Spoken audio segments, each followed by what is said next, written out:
நான் பண்ண பிளாட்டுக்கு எவ்வளவு, நான் கேரக்டருக்கு என்ன பண்ணிருக்கேன் அதெல்லாம் தெரிய வேணாம். சாருக்கு என் வெயிட் தான் தெரியும். அது எப்படி தப்பா இல்லாம இருக்கு?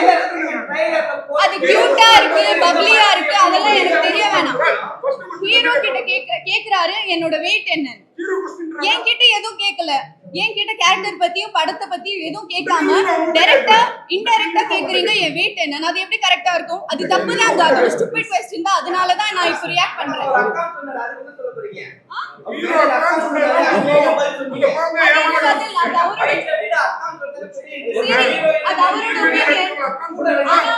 அவங்க வெயிட் என்ன, அவங்களை எப்படி தூக்குனீங்க, நெக்ஸ்ட் நீங்க வேற என்னெல்லாம் கேட்பீங்க? நீங்க இப்படி செக்ஷுவலைஸ் பண்றீங்க ஒரு ஃபீமேல் கேரக்டர்ஸ். அது எப்படி கரெக்டா இருக்கும்? என்ன வெயிட், அது நீங்க இங்கிலீஷ்ல கேட்டீங்க என்ன வெயிட்னு.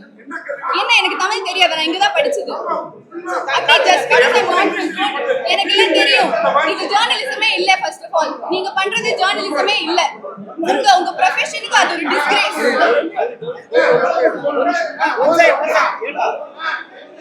படத்தோட கேள்வி எதுனா இருக்கா? படத்தை பத்தின கேள்வி இருக்கா? படத்தோட கேள்வி எதுனா இருக்கா? படத்தை பத்தின கேள்வி இருக்கா? படத்தை பத்தின கேள்வி எதுனா இருக்கா? படத்தை பத்தின கேள்வி கேளுமா. அதான் படத்தை பத்தின கேள்வி. எல்லாரும் கொஞ்சம் அப்படியே ரிலாக்ஸ் ஆயிட்டு பேசுவோம்.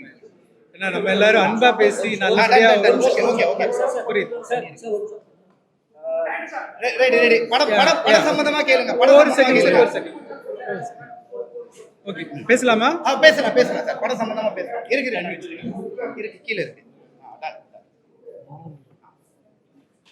ஓகே சொல்லுங்க.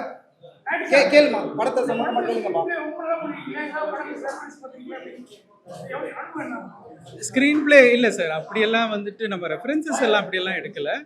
ஆனால் வந்துட்டு ஒபியஸ்லி நம்ம வந்து ஒரு எடிட்டிங் பேட்டர்னில் நான் ஒரு எடிட்டராக ஒர்க் பண்ணியிருக்கிறதுனால மேக்ஸிமம் வந்துட்டு ஆடியன்ஸுக்கு என்டர்டெய்னிங்காக இருக்கணும், அந்த ஒரு லேக் பாயிண்ட்ஸ் எதுவுமே இருக்கக்கூடாது. அந்த ஒரு விஷயத்தில் நான் வந்து ரொம்ப ஒரு முக்கியத்துவம் கொடுத்துருந்தேன். ஸோ அது ஒரு ஸ்க்ரீன் பிளே ஒர்க் பண்ணும்போது அங்கேயுமே வந்துட்டு அந்த ஒரு பேப்பர் ஒர்க் நல்லாவே பண்ணியிருக்கேன்.